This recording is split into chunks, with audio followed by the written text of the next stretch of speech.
నమస్తే, welcome to our channel.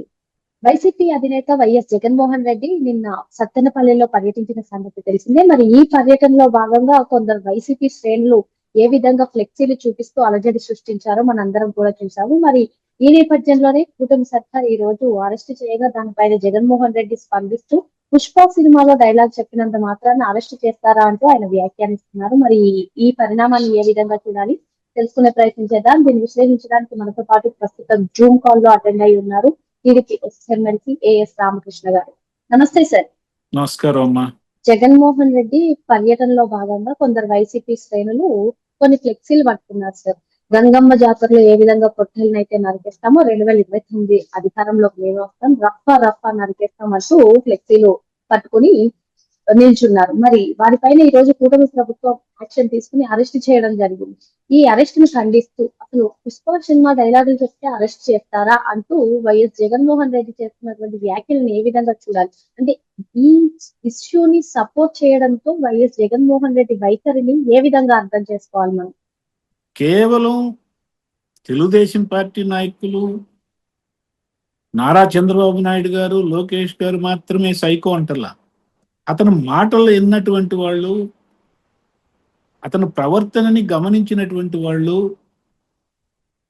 ఏదో మానసిక జబ్బుతోటి ఇతను బాధపడుతున్నాడు అని చెప్పని అనుకుంటా ఉన్నారు. నిజంగానే ఏదో తెలియనటువంటి, ఇంతవరకు సైకియాట్రిస్టులు కూడా, మెడికల్ సైకియాట్రిస్టులు కూడా అందనటువంటి ఏదో విచిత్రమైనటువంటి జబ్బుతో ఇతను మాట్లాడుతున్నాడని చెప్పని నేనైతే అనుకుంటున్నా. లేకపోతే ఒక ముఖ్యమంత్రిగా చేసినటువంటి వ్యక్తి, పులివెందుల ఎమ్మెల్యే, ప్రతిపక్ష నాయకుడు కూడా అని చెప్పని అనడానికి వీల్లేదు. కానీ 40% ఓట్లు వచ్చినాయి కదా వైసీపీ పార్టీకి.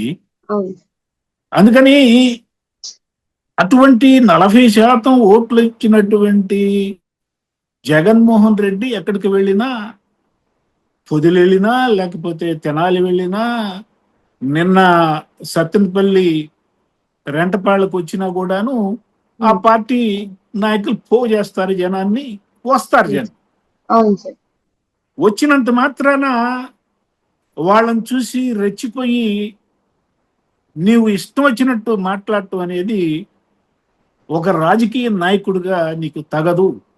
ఉందాగా నువ్వు ప్రవర్తించాల్సినటువంటి అవసరం ఉంది. నేను ఇద్దరు చనిపోయారు. లాల్పురం దగ్గర ఒక 53 సంవత్సరాల సింగయ్య అనేటటువంటి వ్యక్తి నీకు దండేయటానికి, నీ మీద పూలేయటానికి వచ్చింది. ఎవరి వాహనం తగిలింది? నీ వాహనమే తగిలింది. నీ వాహనం తగిలితే నువ్వు కాస్త ఆగి, కొంపలే మునిగిపోయినాయి. నువ్వు నిజంగా ఒక పద్ధతి గల నాయకుడు అయితే, అరే బాబు ఆగండిరా, అతను హాస్పిటల్లో చేరుద్దాం, అతనికి ట్రీట్మెంట్ ఇప్పిద్దాం, నేను కూడా వస్తాను అని చెప్పని నువ్వు అనాలి. అనకపోగా, కారు దిగకపోగా అసలు ఏమీ జరగనట్టు నువ్వు ముందుకు వెళ్ళిపోతుంది. ఆ జనాన్ని చూసి రెచ్చిపోయి ఏది ఇట్లా ఇట్లా ఇట్లా ఇట్లా ఇట్లా దానం పెట్టుకుంటూ మామూలుగానే ఇంతకు ముందులాగానే ప్రవర్తించుకుంటూ వెళ్ళిపోయినా. అసలు పోలీసులు ఏమన్నారు? ఇదంతా ముందే జరుగుద్దని అన్నారు. 100 మంది కంటే ఎక్కువ రావడానికి లేదు. ఆ రెంటపాళ్ళ గ్రామంలో ముఖ్యంగా ఆ నాగమల్లేశ్వరరావు, ఆ రౌడీ షీటర్ ఎవరైతే ఉన్నారో, సరే అతను కూడా చివరికి స్టాచ్యూ పెట్టారు. అక్కడికి వెళ్ళటానికి సందులు గొంతులు చాలా సన్నగా ఉన్నాయి. 10 కార్లు లేకపోతే మీ 3 కార్ల కంటే ఎక్కువ రావడానికి వీల్లేదు, లేకపోతే ఇబ్బంది అవుతుందని చెప్పని ముందే హెచ్చరించారు. ఆ హెచ్చరికను బేఖాతరు చేశారు ఈ వైసీపీ నాయకులు వచ్చారు. ఇంకొక అతను జయవర్ధన్ రెడ్డి, అదే ఆ రెంటపాళ్ల ఊరికి సంబంధించినటువంటి వ్యక్తి కూడా ఇష్టం వచ్చినట్టు పిచ్చెక్కినట్టు మరి నిన్ను చూసి డ్యాన్స్ చేశాడు. ఎవరన్నా డ్యాన్స్ చేస్తే చచ్చిపోతారా? చాలా మంది డ్యాన్స్ చేస్తున్నారు స్టేజ్ మీద, చచ్చిపోతున్నారా? కానీ పిచ్చెక్కినట్టు డ్యాన్స్ చేసాడు జగన్మోహన్ రెడ్డి. అంటే చచ్చిపోయినాడు. అంటే ఇద్దరు చచ్చిపోయాడు. ఎలా చచ్చిపోయారు? అసలు నువ్వే హత్య చేసావు అంటా నేను. ఇది కూడా నువ్వు చేసినటువంటి నేరమే అని చెప్పాను అంట. సో ఆ విధంగా ఒక దెయ్యాలు, రాబందులు, పిశాచులు ఏ విధంగానైతే వేల మందితోటి మనం చరిత్రలో చదువుకుంటాం, పురాణాల్లో చదువుకుంటాం, ఏ విధంగా వీళ్ళందరూ ఈ పిశాచులు రాబందులు ఏ విధంగా ప్రదర్శనగా వెళ్తారో ఆ రాబందులకు నాయకత్వం ఇచ్చినటువంటి దెయ్యం జగన్మోహన్ రెడ్డి అని చెప్పని నేను అనుకుంటున్నాను. ఏంటండి ఆ ప్లాకార్డులు ఏంటండి? ఏంటి ఆ ప్లాకార్డులు? రప్ప రప్ప నడుగుతాం. అవును సార్, ఆ రప్ప రప్ప నడుగుతాం, అంతే కదా. అవును సార్. ఇంకా ఏంటి వాళ్ళు వాళ్ళు ఏ విధంగా 2029లో గనక వైసీపీ అధికారంలోకి రావటం ఖాయమట. అధికారంలో వస్తే గంగమ్మ జాతరలో వేటని కొడవలతో ఏ విధంగా నరికేస్తామో తెలుగుదేశం పార్టీ వాళ్ళని, కూటమి నాయకుల్ని ఆ విధంగా నరికేస్తాము. రాసి పెట్టుకోండి, I'm declaring the war. Sir ఇక్కడ మా వైసీపీ వాళ్ళని టీడీపీ వాళ్ళని నరికేస్తామంటే తప్పేంటి అన్నట్టుగా జగన్మోహన్ రెడ్డి వ్యవహరిస్తున్నటువంటి తీరుని ఏ విధంగా చూడాలంటారు? అదే నేను చెప్పేది. 2.0లో మేము అధికారంలోకి వస్తాము, టీడీపీ వాళ్ళని లేకపోతే కూటమి నాయకుల్ని, జనసేన వాళ్ళని ఎవరినో మేము ఈ విధంగానే నరికేస్తాం అని చెప్పని మాటలు మాట్లాడటమే కాదు, ప్లాకార్డులు ప్రదర్శించడం. ఇది సభ్యత అనిపించుకుంటుందా? ప్లాకార్డులు సాధారణంగా ఏ ప్లాకార్డులు ప్రదర్శించాలి? మా నాయకుడు, మా పార్టీ 2029లో కనుక అధికారంలోకి వస్తే ఇదిగో ఈ సంక్షేమ కార్యక్రమం నిర్వహిస్తాం, ఈ అభివృద్ధి కార్యక్రమాన్ని నిర్వహిస్తాం, దానికి సంబంధించినటువంటి నినాదాలు రాసి ప్లాకార్డులు ప్రదర్శిస్తే తప్పేం లేదు. అలా కాకుండా నరికేస్తాం, కూలీ చేసేస్తామని చెప్పని ప్లాకార్డులు ప్రదర్శించటం ఏంటి? దానికి పుష్ప 2లో ఇది ఉందంట, ఆ డైలాగ్ పుష్ప 2లో ఉందంట. తప్పేంటి? తెలుగుదేశం పార్టీ నాయకుల్ని 2029లో మేము ఎట్లాగ అధికారంలోకి వస్తాం ఆ విధంగా ప్లాకార్డులు ప్రదర్శిస్తే తప్పేంటని చెప్పని జగన్మోహన్ రెడ్డి అంటం ఏదైతే ఉందో, ఆయన ఏమన్నాడు? ఇంకా మనం ఇక్కడ ప్రజాస్వామ్యంలో ఉన్నామా, ఎక్కడున్నాము? గడ్డం కింద ఎట్టన్నా తప్పేనా అని చెప్పని విలేకరులతో మాట్లాడుతుంటే నాకు నిజంగా చాలా ఆశ్చర్యం వేసింది. ఈ విధంగా ఒక మాజీ ముఖ్యమంత్రి మాట్లాడటం అనేటటువంటిది చాలా దుర్మార్గంగా, ఎబ్బెట్టుగా ఉంది అని చెప్పని నేను అనుకోను. నిజంగా కాసేపు అజంప్షన్ చేద్దాం, మా కూటమి ప్రభుత్వం కూడా జాగ్రత్తగా ఆలోచించుకోవాల్సినటువంటి అవసరం ఉంది. వాళ్ళని అరెస్ట్ చేశారనుకోండి, ఏ విధంగా ఆ విధంగా ప్లాకార్డులు ప్రదర్శించారో, ఆ విధంగా నినాదాలు ఇచ్చారో, ఇవాళ పోలీసులు కూడా వాళ్ళని అరెస్ట్ చేశారు. ఏదైనా జరగనాన్ని జరిగితే, ఎందుకంటే ఏమో జరగదు, దాదాపు జరగదు అనుకున్నా, కానీ జరగనాన్ని జరిగితే ఇతనే అంటున్నాడు కదా, దాంట్లో తప్పేంటని. ఏది తెలుగుదేశం పార్టీ నాయకులు నరికితే తప్పేంటని చెప్పని ఇతను బహిరంగంగా ఒక ప్రెస్ మీట్ లో చెప్తున్నాడు. అంటే నిజంగా అధికారం అతను ఎలా ఉందంటే, అతను ప్రెస్ మీట్, అతను అసలు ఇప్పటికీ ముఖ్యమంత్రిగా ఫీల్ అవుతున్నాడు. అసలు దవ్వే అతను మాట్లాడేటటువంటి అతను మేనరిజం చూస్తా ఉంటే 2029 దాకా ఆగేటట్టు లేడు అతను. ఇప్పుడు నుంచే తాను ముఖ్యమంత్రిగా ఫీల్ అవుతా ఉన్నాడు. అతను హావభావాలు చూస్తూ ఉంటే, అతను ఫీలింగ్ చూస్తూ ఉంటే, అది మామూలుగా హెల్దీగా ఉండేటటువంటి వాళ్ళు అట్ట ఉండరమ్మా. హెల్దీగా ఉండేటటువంటి వాళ్ళు అట్ట రాయరమ్మా. హెల్దీగా ఉండేటటువంటి వాళ్ళు అట్ట రాస్తే ఆ విధంగా సపోర్ట్ చెయ్యరమ్మా.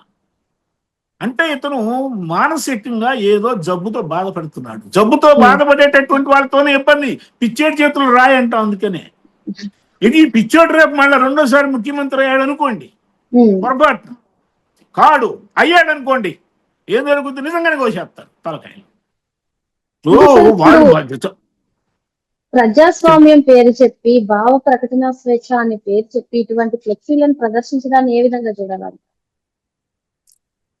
ఇది ప్రజాస్వామ్యంలో చేయరమ్మా. ఎక్కడ చేస్తారు ఇట్లాంటి పనులు? ఎవరు చేస్తారు?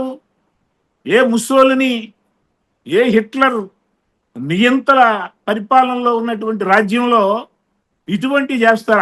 అక్కడ కూడా చేయరేమో ఈ విధంగా. ఏది అటువంటి నియంతృత్వ ప్రభుత్వంలో కూడా ఈ విధంగా నినాదాలు ఇస్తారని చెప్పి నేనైతే అనుకోవట్లా. ఇతను అసలు రాజకీయ నాయకుడా? నాకు డౌట్. ఇటువంటి రాజకీయ నాయకులా? అసలు ఇతను ముఖ్యమంత్రి ఎట్లా అయ్యాడు? రేపు ఏ విధంగా అవుదామని చెప్పి అనుకుంటున్నాడు? ఇతను చుట్టూ అంతమంది జనం ఎట్లా ఉన్నారు? ఆయన చుట్టూ ఉన్నటువంటి నాయకులు కూడా ఇతను ఎట్లా సపోర్ట్ చేస్తున్నారు? ఎందుకంటే దిక్కు లేక ఆ పార్టీ ఒక రిహాబిలిటేషన్ సెంటర్గా, అరే మనం అక్కడికి పోలేము, తెలుగుదేశం పార్టీ వాళ్ళు మనల్ని రానీరు, జనసేన వాళ్ళు మనల్ని రానీరు, బీజేపీ వాళ్ళు మనల్ని రానీరు, మనం ఎక్కడ జావాల్సిందే, జగన్మోహన్ రెడ్డికి ఊడిగం చేయాల్సిందే. వాళ్ళ మనస్సు, వాళ్ళ కాన్షియస్నెస్, అంతరాత్మ ఏం చెప్పినా సరే వాళ్ళకి దిక్కులేనటువంటి పరిస్థితుల్లో ఆ పార్టీలో ఉంటున్నామని చెప్పని వాళ్ళు అనుకుంటున్నారు. వాళ్ళకి తెలియదా ఏంటి?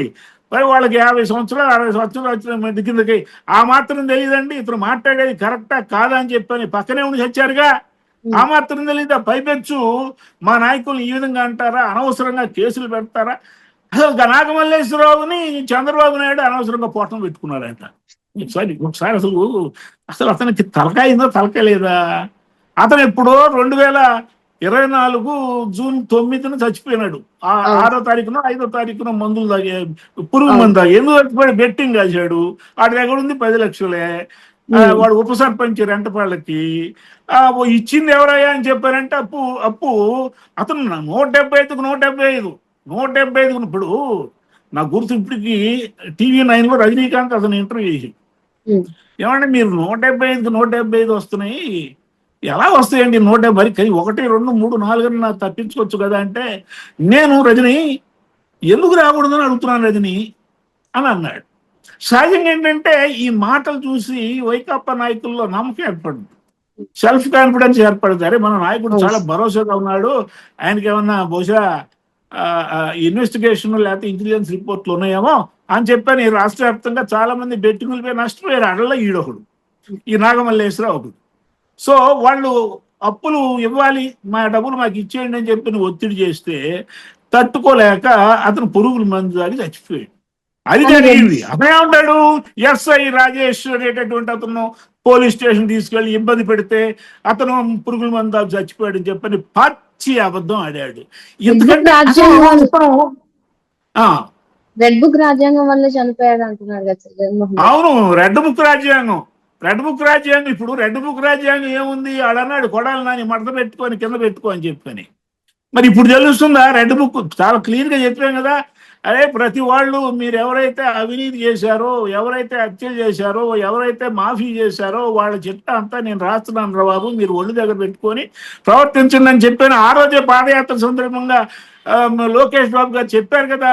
అది వాళ్ళు అమలు అవుతుంది. ఒక రెడ్ బుక్ని మీరు పట్టించుకోవాలా. చివరికి ఎంతవరకు పోయిందంటే, మామూలుగా అంబేద్కర్ రాజ్యాంగం అంటాం, చివరికి రెడ్ బుక్ని రాజ్యాంగం చేసేసారు వాళ్ళు. 1, 2 వస్తున్నాయి వాళ్ళకి. రెడ్ బుక్ రాజ్యాంగాన్ని తలుచుకుంటే 1, 2 వస్తున్నాయి. ఏం చేయాలో అర్థం కాక ప్రతి మీటింగ్ లో చంద్రబాబు నాయుడు గారు రెడ్ బుక్ రాజ్యాంగం, చంద్రబాబు నాయుడు గారు రెడ్ బుక్ రాజ్యాంగం అని ఒక 50 సార్లు అంటాడండి ప్రెస్ మీట్ లో. ఇట్లా ఇవాళ ఇతను మాట్లాడినటువంటి మాటల్ని తీవ్రంగా ఖండించాల్సినటువంటి అవసరం ఉంది. అసలు ప్రజలు ఇతని మీద తిరుగుబాటు చేయాలనుకుంటున్నానండి నేను. ఇతను అసలు ఏ ఊరికి రానియకూడదు, ఏ పట్టణానికి రానియకూడదు, జనంలో ఇతను తిరగనియకూడదమ్మా. నిజంగా ప్రజల్లో అంత చైతన్యం ఎప్పుడు వస్తుందో కానీ ఎదురు చూస్తున్నా. ఇటువంటి వాళ్ళు రాజకీయాల్లో ఉండటం అనేటటువంటిది చాలా ప్రమాదకరమైనటువంటి విషయమమ్మా. అందుకని ప్రజలే ఇతన్ని తరిమేయాలని చెప్పని నేనైతే అనుకుంటా ఉన్నానమ్మా. ఇటువంటి మాటలు, ఇటువంటి ప్లాకార్డులు, ఇటువంటి పద్ధతులు, ఇటువంటి ప్రవర్తన ఉన్నటువంటి వాళ్ళు మన రాజకీయ నాయకులు అని చెప్పారంటే మనకు సిగ్గుపడాలి. ఓకే, మరి జగన్మోహన్ రెడ్డి లాంటి వాళ్ళు రాజకీయాల్లో ఉండడం బాధాకరం అని చెప్పి ప్రజలే సరైనటువంటి బుద్ధి చెప్పాలని చెప్పి సార్ చెప్తున్నారు. Thank you sir. Thank you very much. Okay.